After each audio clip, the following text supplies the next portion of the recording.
Capítulo 3 O jogo do progresso.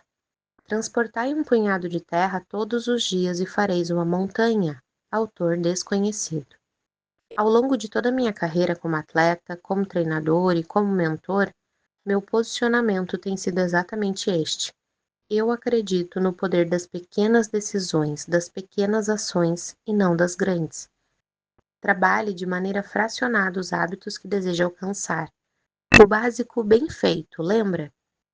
Em vez de querer correr por 15 minutos, que tal andar por 7? Em vez de querer entrar na academia já pensando em malhar 5 vezes na semana, que tal fazer uma flexão de braço todos os dias? Em vez de querer ler um livro por mês, o que acha de começar com um capítulo por semana?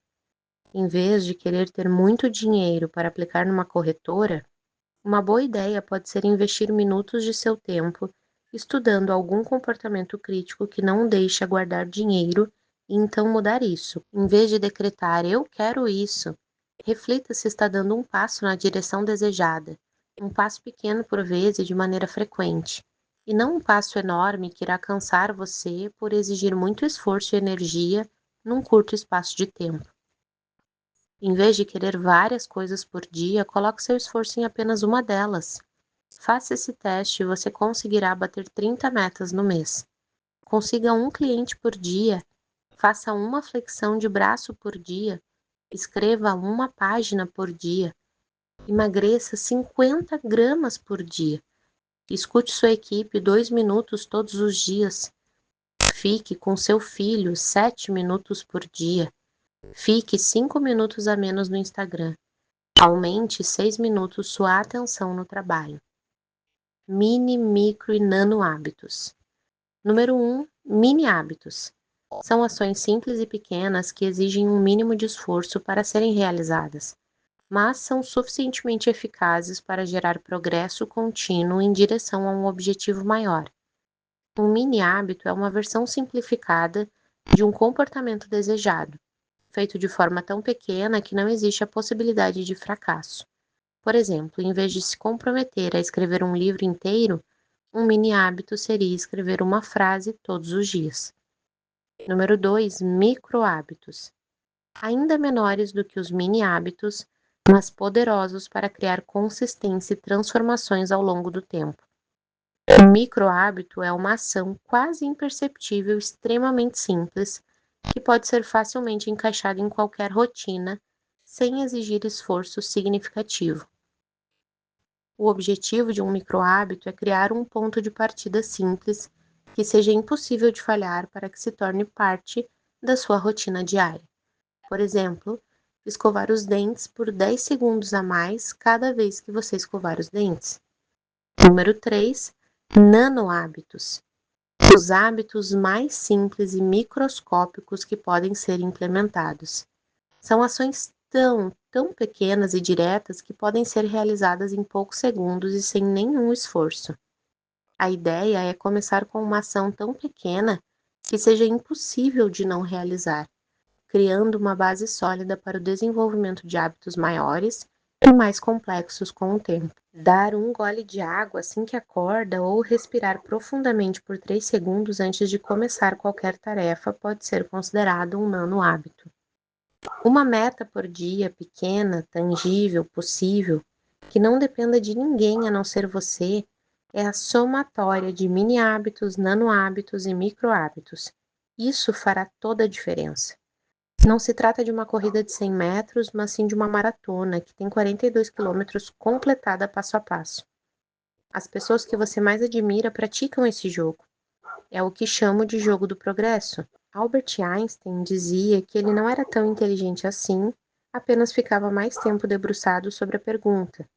Eu acabei modelando isso ao passar muito tempo da minha vida me perguntando como eu tinha que pensar e agir para ser um grande vencedor igual Gustavo Borges. Por ter chegado à conclusão de que, se eu nasci com as pernas de um campeão, eu tenho que ter a cabeça de um campeão, fui estudar psicologia, neurociência, coaching e programação neurolinguística, por exemplo, para então construir essa cabeça de campeão. Nessa ação, surgiram novas perguntas que me fizeram compreender qual é o verdadeiro jogo dos vencedores. Eu entendi que não bastava perguntar apenas como os vencedores tomam as decisões. É preciso saber fazer a pergunta certa para ter a resposta certa. Nesse caso, a pergunta não é como. Eu fui mais a fundo e cheguei ao porquê. Por que os campeões tomam as decisões que tomam e agem de determinada forma? Levei anos para chegar a essa pergunta, mas, quando cheguei, encontrei como resposta que os grandes vencedores não querem ser vencedores, mas sim querem progresso, querem melhorar um pouquinho a cada dia. Um pouquinho hoje, um pouquinho amanhã e assim por diante.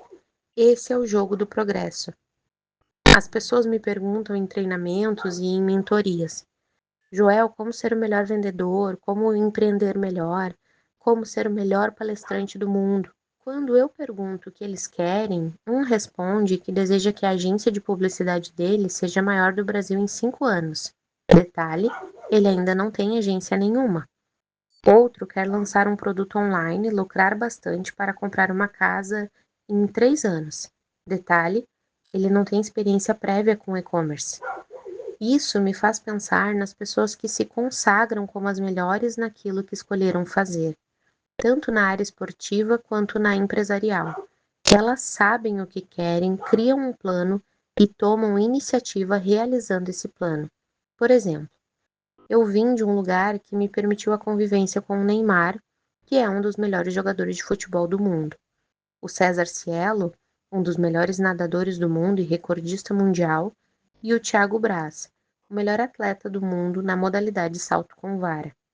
Um dos maiores aprendizados que tive com esses campeões olímpicos que tanto admiro e que hoje considero meus amigos foi sobre o jogo do progresso. Nenhum deles acordava dizendo: Este ano vou ser o melhor do mundo, mesmo que esse fosse o desejo interno. O foco deles estava em melhorar 1% a cada dia, em refinar uma habilidade específica, seja uma abraçada, um salto ou a força de sua perna. O segredo está no detalhe, na busca constante pelo aprimoramento de algo que, mesmo pequeno, faz a diferença no todo.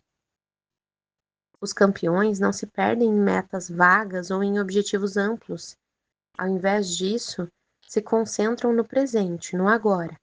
O objetivo diário não é ser o melhor do mundo, mas ser melhor do que ontem.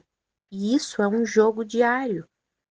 Claro que todos têm a ambição de alcançar o topo do mundo e permanecer ali, mas a diferença está em como eles encaram o caminho.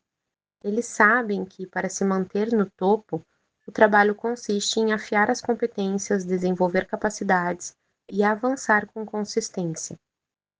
Eles treinam todos os dias focando em melhorar algo novo, algo específico. É este o segredo. A busca pela excelência não é uma ação única. Daí é que vem a ideia do dia perfeito que você vai conhecer melhor no capítulo 7.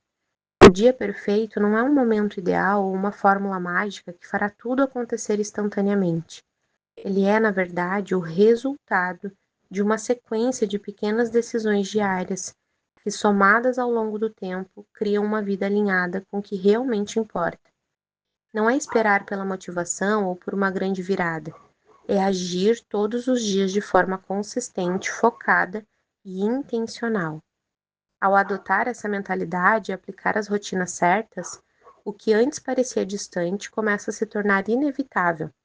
E é exatamente isso que transforma o seu dia de amanhã. Exercício prático. Pensando no jogo do progresso, escreva um parágrafo sobre a importância dos mini hábitos, micro hábitos e nano hábitos. Como você vê a importância dos pequenos hábitos no seu próprio progresso? Quais áreas da sua vida poderiam ser transformadas por pequenas ações diárias?